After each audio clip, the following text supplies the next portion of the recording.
ప్రియులారా, మీరందరూ బాగున్నారా? మరొకసారి ఈ గెత్సెమనే ఆధ్యాత్మిక ఆశీర్వాదపు కార్యక్రమాలలో మనం కలుసుకోవటానికి మన మహాదేవుడు ఈ కృపను అనుగ్రహించి ఉన్నాడు. మీ అందరి నిమిత్తం ప్రార్థన చేస్తూ ఉన్నాము.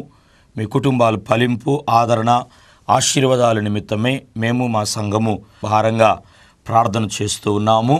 అయితే ఈ కార్యక్రమం ద్వారా దేవుడు మిమ్మల్ని ఆశీర్వదించడానికి ఆయన ఇష్టపడుతున్నాడు. ఈ సమయము దేవుని వాక్యాన్ని మనము ధ్యానించుకుందాము. మీరందరూ కూడా సిద్ధపరచబడి దేవుని సన్నిధిలో మరి ఈ సమయము మీరు కూర్చొని ఈ వాక్యాన్ని, ఈ మాటలు ఆలకించి విశ్వాసం ఉంచినట్లయితే దేవుడు తన ఆశీర్వాదాలతో మిమ్మల్ని నింపి నడిపించడానికి ఆయన ఇష్టపడుతున్నాడు. పరిశుద్ధమైన బైబిల్ గ్రంథముల నుండి 145వ కీర్తన లేఖన భాగములో నుండి మనము 9వ వచనాన్ని చదువుకున్నప్పుడు ఈ విధముగా రాయబడుతూ ఉన్నది. యెహోవా అందరికీ ఉపకారి, ఆయన కనికరములు ఆయన సమస్త కార్యముల మీద నున్నవి. ప్రియులారా, ఉదయకాలమున మనము ధ్యానించే మరి వాక్య అంశమేమనగా దేవుడు అందరికీ ఉపకారి అయి ఉన్నాడు. మన దేవుడు ఉపకారాలు చేసే దేవుడై ఉన్నాడు. వాక్యంలో కీర్తన గ్రంథము 145వ కీర్తన 9వ వచనములో యెహోవా అందరికీ ఉపకారి అని రాయబడుతూ ఉన్నది. ఆయన అంటున్నాడు వాక్యములో, ఆయన కనికరములు ఆయన సమస్త కార్యముల మీద నున్నది. బైబిల్ గ్రంథములో దేవుని వాక్యములో 116 కీర్తన 12వ వచనములో ఆయన చేసిన ఉపకారాలను దేనిని మరవకము. చాలామంది ఈ దినాల్లో భక్తి జీవితంలో ప్రియులారా, మరి దేవుడు ఉపకారాలు మేలులు చేయటం లేదు. ఉపకారాలకి మేలులకి మేము మా కుటుంబము దూరముగా ఉన్నాము. ఉపకారాలు జరుగుతాయా, మేలులు మేము పొందుకుంటామా అని మరి చాలామంది అవిశ్వాసముతో కృంగి నిరాశ జీవితంలో కొనసాగుతూ ఉన్నారు. వాక్యములో ఒక భక్తుడు అంటున్నాడు కదా, ఆయన చేసిన ఉపకారాలలో దేనిని మరొకమంటున్నాడు. అంటే ఆయన సమస్త కార్యాలు, ఉపకారాలు సమృద్ధిగా మానవుని జీవితంలో ఆయన చేసే దేవుడై ఉన్నాడు. ఈ సమయమున ఈ గెత్సెమనే ఆశీర్వాదపు కార్యక్రమాలను చూసి విని హృదయంలో చేర్చుకుంటున్న మిత్రమా, ప్రియులారా, దేవుడు ఈ కార్యక్రమం ద్వారా ఈ దినము మీతో మాట్లాడుతూ ఉన్నాడు. మీకు ఉపకారము చేయటానికి, మేలులు చేయటానికి దేవుడు ఆయన సిద్ధముగా ఉన్నాడు. ఉపకారము చేసే దేవుడు ఆయన అపకారము తలపెట్టుడు కానీ ఆయన ఉపకారము చేస్తాను. అది ఎవరికి అంటే అందరికీ ఆయన ఉపకారము చేస్తానని దేవుని వాక్యములో ఈ దినం మనం చూస్తూ ఉన్నాం. కీర్తన గ్రంథము 141వ కీర్తన 5వ వచనాన్ని మనం చదివినప్పుడు ఈ విధంగా రాయబడుతూ ఉన్నది.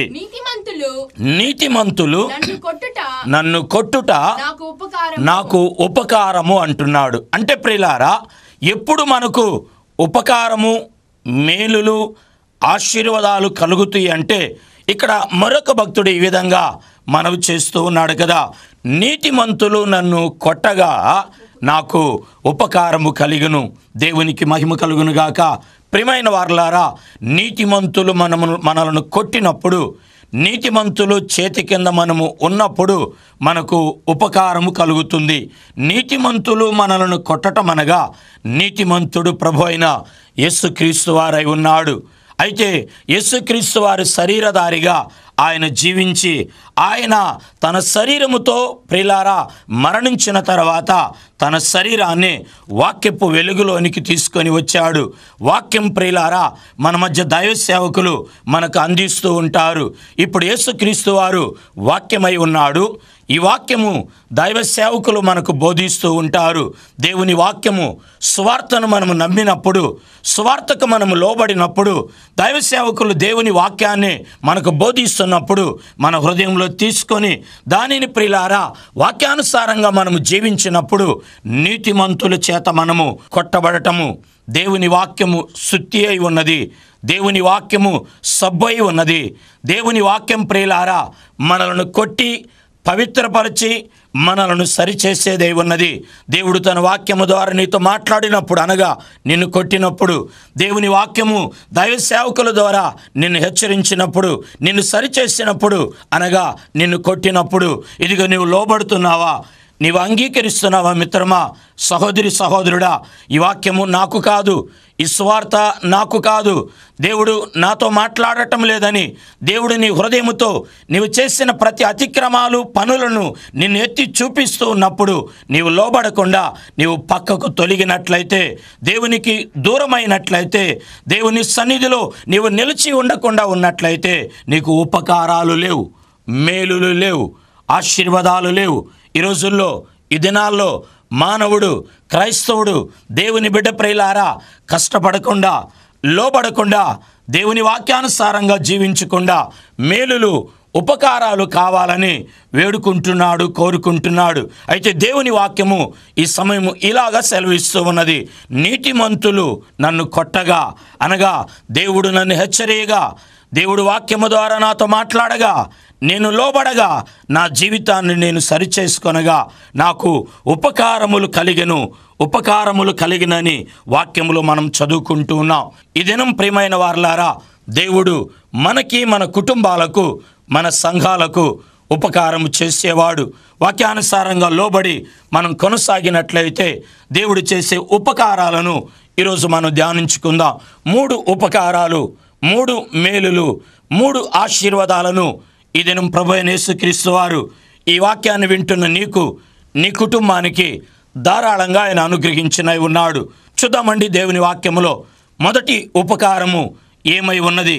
మనం దేవుని వాక్యానికి లోబడి ప్రభువైన యేసుని మన హృదయంలో మనం చేర్చుకున్నట్లయితే ఆయన ఉపకారాలు ఎలాగ పొందుకుంటామంటే, నెంబర్ 1, మొట్టమొదటిగా మనం చదువుకున్నప్పుడు ఇర్మియా గ్రంథము 31వ అధ్యాయము 14వ వాక్య భాగాన్ని మనం చదువుకున్నప్పుడు, క్రొవ్వుతో యాజకులను సంతోషపరచెదను, నా జనులు నా ఉపకారం తెలుసుకొని తృప్తి నొందుదురు, ఇదే యెహోవా వాక్కు. ప్రియులారా, ఇక్కడ 31:14లో ఇర్మియా ప్రవక్త ద్వారా తన ప్రజలకు ఒక ఉపకారాన్ని, ఒక మేలుని, ఒక ఆశీర్వాదాన్ని తెలియపరుస్తూ ఉన్నాడు. వారు చెదరినప్పుడు, వారి హృదయాలలో నిరాశగా ఉన్నప్పుడు, మేలులు, ఉపకారాలకి వారు దూరముగా ఉన్నప్పుడు, వారు అవిధేయతలను బట్టి, వారి దోషాన్ని బట్టి, వారి మీద ఉన్న యొక్క శాపాన్ని బట్టి వారికి మేలులు, ఉపకారాలు లేని పరిస్థితిలో ప్రవక్త అయిన ఇర్మియా ద్వారా మాట్లాడుతున్నాడు.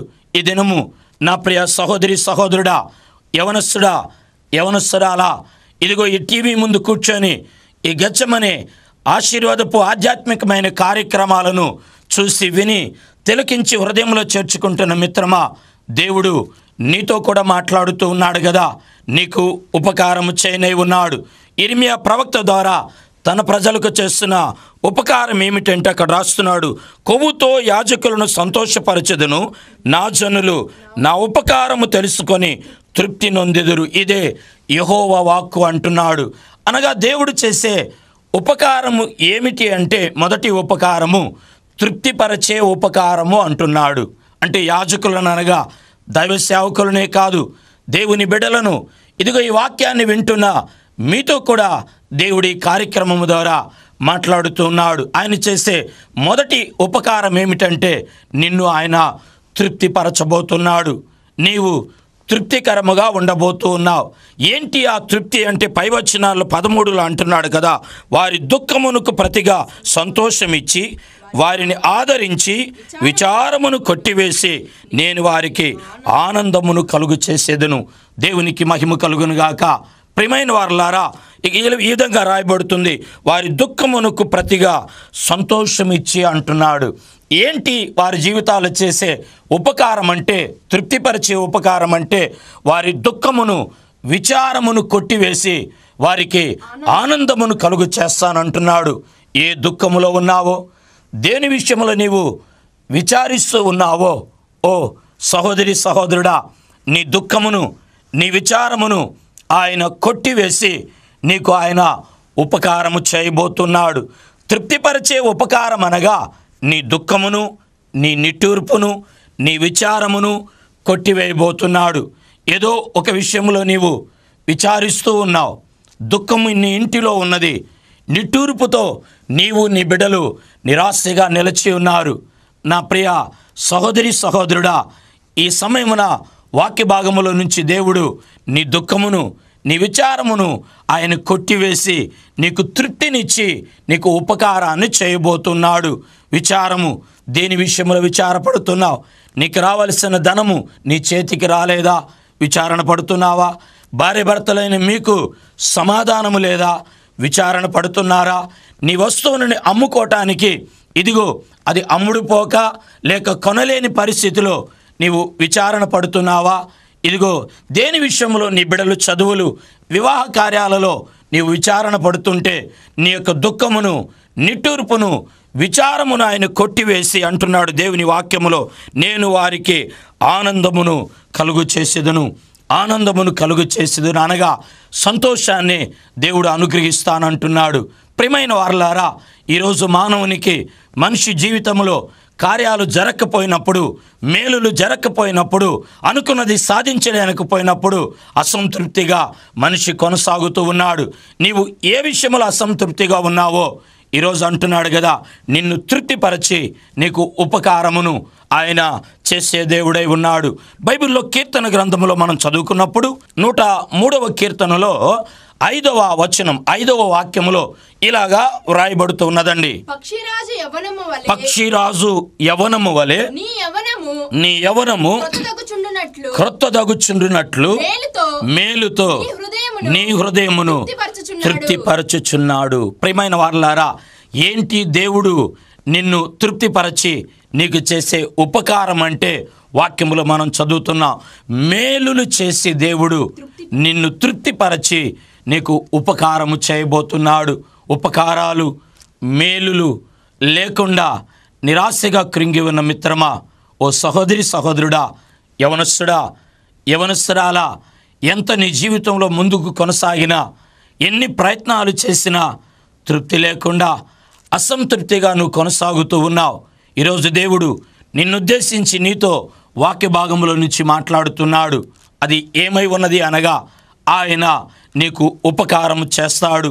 ఏదో ఒక ఉపకారాన్ని నువ్వు పొందుకోబోతున్నావు. పరిశుద్ధాత్మ దేవుడు నీ కుటుంబంలో, నీ హృదయములో, నీ భక్తి జీవితంలో ఏదో ఉపకారము చేయటానికి, ఉపకారాన్ని నీ ముందుకు తీసుకురావటానికి ఆయన ఇష్టపడుతున్నాడు. అపకారాల మధ్యలో, అనిందల మధ్యలో, కీడు శాపాల మధ్యలో నలిగిపోతూ నిరాశగా కృంగి ఉన్న మిత్రమా, సహోదరి సహోదరుడా, ఉపకారము చేయబోతున్నాడు.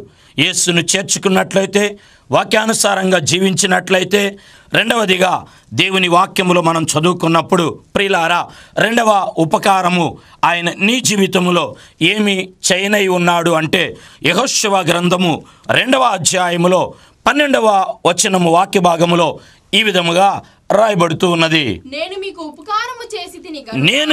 ఉపకారము చేసి తిని గనుక మీరును నా తండ్రి ఇంటికి ఉపకారము చేసి. ప్రియులారా, నేను మీకు ఉపకారము చేసి తిని గనుక మీరును నా తండ్రి ఇంటికి ఉపకారము చేసి. ఈ మాట, ఈ భావన ఎవరు తెలియపరుస్తున్నారంటే, రాహాబు అనే ప్రియులారా ఒక వ్యక్తి తెలియపరుస్తున్నది. ఆమె మంచి వ్యక్తి కాదండి, ఆమెలో ఏ నీతి గుణము లేదు. ఆమె జీవితంలో మనం చూస్తే చెప్పకూడనిది, చేయకూడనిది, మాట్లాడనకూడనిది ప్రియులారా ఒక మాట అక్కడ రాయబడుతున్నది. ఆమె వృత్తి వేశ్యగా ప్రియులారా చెడిపోయిన వ్యక్తిగా మనము చూస్తూ ఉన్నాం. దేవుని బిడ్డలు ఆ ఊరు, ఆ పట్టణమునికి వెళ్ళారు. వారికి అవసరత ఉన్నదండి.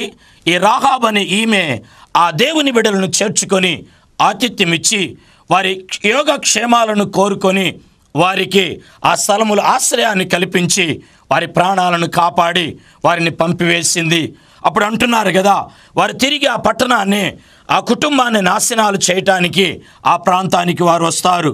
ఏమంటుంది, అయ్యా ఇదిగో మిమ్మల్ని చేర్చుకొని, నా ఇంటిలో చేర్చుకొని, నా హృదయంలో చేర్చుకొని, ఇదిగో మీరు పరిశుద్ధులు, జీవము కలిగిన దేవుడు మీ పక్షాన ఉన్నాడు, ఇదిగో మిమ్మల్ని నేను ఆశ్రయించాను, నా యొక్క ఆశ్రయపురములో మీకు స్థానాన్ని ఇచ్చాను, ఇదిగో మీకు నేను ఉపకారం చేశాను, మీరు నాకును నా తండ్రి ఇంటికి ఉపకారం చేయమని ఆమె వేడుకున్నది.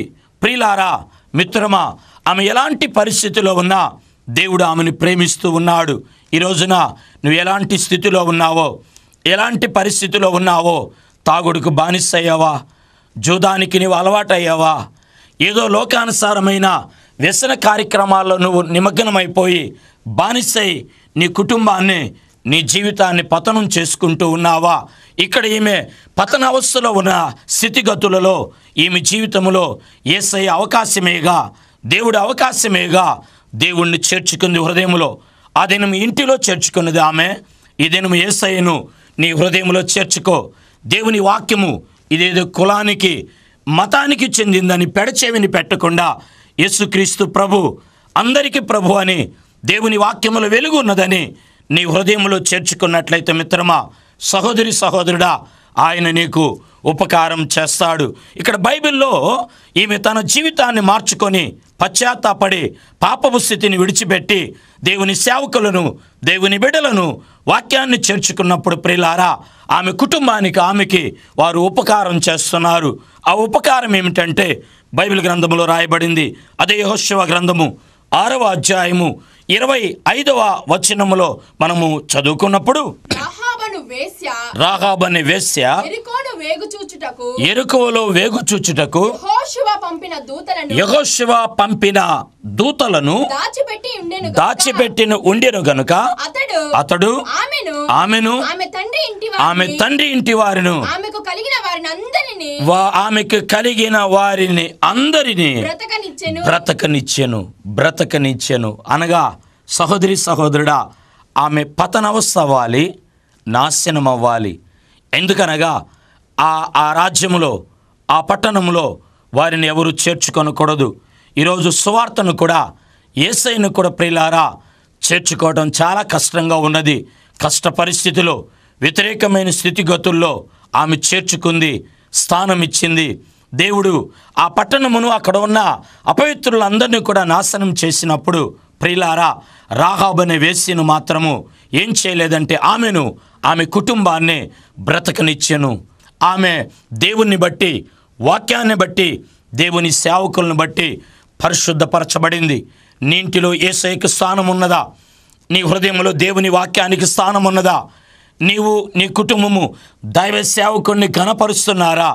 సేవకుని కుటుంబానికి ఆశ్రయాన్ని ప్రియులారా, ఆతిథ్యాన్ని మీరు ఇస్తూ ఉన్నారా? దేవుని వాక్యములో హెబ్రీయులకు రాసిన పత్రిక 13వ అధ్యాయము 16వ వాక్య భాగములో ప్రియులారా, ఉపకారమును ధర్మమును చేయుట మరచిపోకుడి. ప్రియ సహోదరి సహోదరుడా, ఈ దినము దేవుడు నీకు ఉపకారము చేయాలి అంటే నీవు యేసయ్యను చేర్చుకో. ఇదిగో దేవుని వాక్యాన్ని నీ హృదయములో, నీ ఇంటిలో చేర్చుకో. దేవుని సేవకునికి నీవు స్థానం ఇచ్చి, గౌరవం ఇచ్చి, నువ్వు ప్రేమించినప్పుడు నీకు ఉపకారం జరుగుతుంది. పాత నిబంధనలో మనం తెలుసుకునే విషయాలు ఏమై ఉన్నది అంటే, రాహాబు అనే వేశ్య వంశములో, కుటుంబములో నుండి ప్రభు అయిన యేసుక్రీస్తు వారు జన్మించి ఉన్నాడు.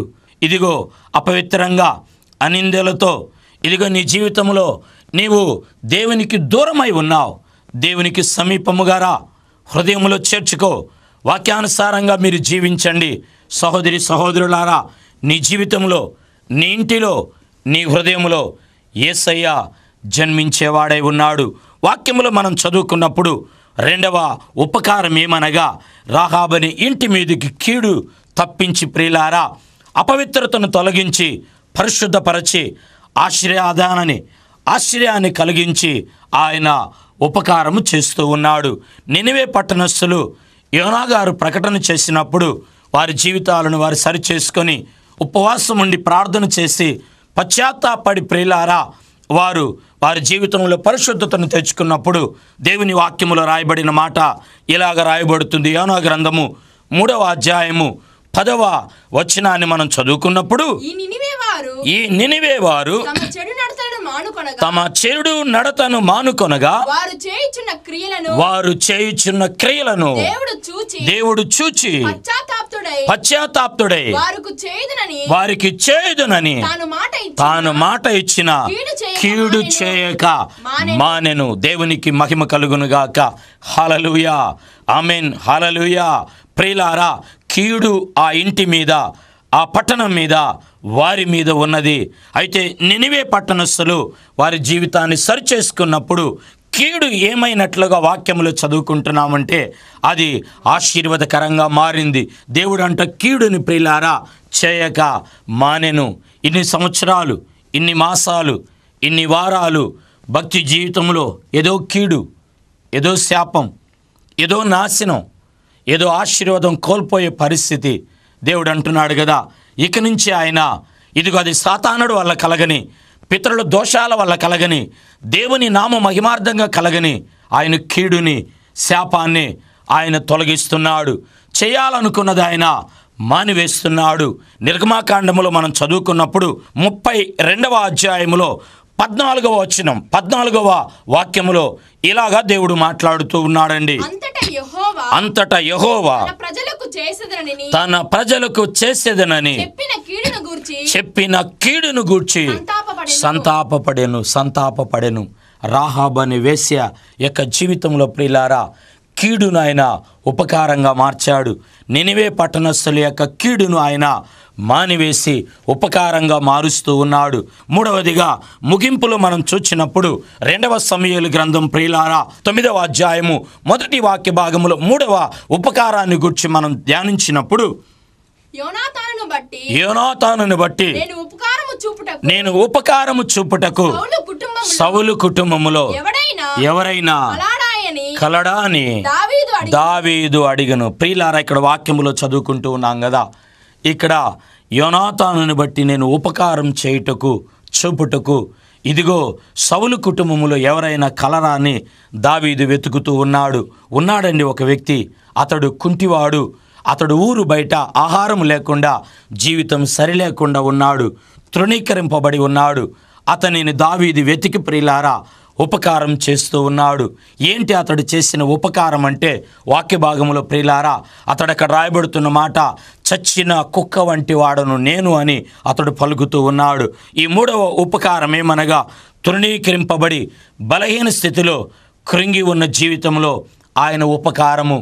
ఈ మెఫీబోషెతు యొక్క జీవితంలో జరిగిన ఉపకారం ఏమిటంటే, అతడు దూరస్థుడు సమీపస్థుడయ్యాడు. అతడికి ఆహారము లేదు. రాజా యొక్క సింహాసనము భోజనపు బల్ల దగ్గర అతడికి భోజనము సిద్ధపరచబడినది. అతడు అందరిలో కూడా ఘనపరచబడి ఉన్నాడు. నువ్వు తృణీకరింపబడ్డావా? కుంటివాడుగా ఉన్నావా? తృణీకరింపబడి త్రోసివేయబడ్డావా? ఇదిగో నీ జీవితంలో ఏమీ లేని శూన్యముగా ఉన్నదా? పితరుల దోషాన్ని బట్టి, నీ అవిధేయతను బట్టి నలిగి వేసారి ఉన్నట్లయితే మెఫీబోషెతుని ఆయన సింహాసనం దగ్గర రాజభోజనం ప్రియులారా సిద్ధపరిచినట్లుగా దేవుడు ఆయన సదాకాలము నీ జీవితంలో మెఫీబోషెతు జీవితంలో చేసిన ఉపకారాన్ని ఆయన నీకును ఆయన చేయటానికి ఇష్టపడుతూ ఉన్నాడు. ఆయన చేసిన ఉపకారాలలో మొదటి ఉపకారము నిన్ను తృప్తిపరచి ఆయన నీకు ఉపకారము. 2వ ఉపకారము నీ ఇంటిలో కీడును తప్పించి నీకు ఉపకారము. 3వ ఉపకారము తృణీకరింపబడి నిరాశగా నలిగి కృంగి ఉన్న నీ పరిస్థితిలో లేవనెత్తి బలపరిచే ఉపకారం చేయబోతున్నాడు. దేనికి దూరంగా ఉన్నావో ఈరోజు ఈ వాక్యాన్ని వింటున్న నీవు నీ జీవితంలో సరిచేసుకొని సమీపిస్తుడు అయినట్లయితే ఈ 3 ఉపకారాలతో పరిశుద్ధాత్మ దేవుడు నీకు నీ కుటుంబానికి ఆయన అనుగ్రహించి నడిపించినై ఉన్నాడు. ఈ వాక్యాన్ని దేవుడు దీవించునుగాక. ఉన్న స్థలములో మీరు తలలోంచినట్లయితే మీరు ఉపకారాలు పొందుకునే నిమిత్తము మీ నిమిత్తం నేను ప్రార్థించబోతున్నాను. కృపగలిగిన మా ఘన తండ్రి, మీకు స్తోత్రాలు ప్రభువా. ఈ సమయం ప్రభువా, ఈ దినము ఉపకారాన్ని గురించి మీరు మాట్లాడారు ప్రభువా. నీ బిడలు అపకారాలలో ప్రభువా నలిగి కృంగి ఉన్నారు తండ్రి. ఎవరు ఎలాంటి ఉపకారం కోసం ఎదురు చూస్తున్నారో మీరు వారి జీవితాల్లో ఉపకారం చేయి ప్రభువా. ఉపకారాలు లేకుండా, మేలులు లేకుండా, కార్యాలు ఆశీర్వాదాలు లేకుండా మీకు దూరంగా ఉంటున్న మీ బిడ్డలకు ప్రభువా ఉపకారం చేయి ప్రభువా. కుటుంబంలో సమాధానం లేని వారికి సమాధానం అనుగ్రహించి మేలులతో ఆశీర్వాదాలతో నింపి మీ నామానికి మహిమ తెచ్చుకొనమని యేసు నామమున ప్రార్థిస్తున్నాము తండ్రి. ఆమేన్. మన రక్షకుడైన క్రీస్తు కృప సదా తోడై ఆశీర్వదించి బలపరచి నడిపించునుగాక. ఆమేన్.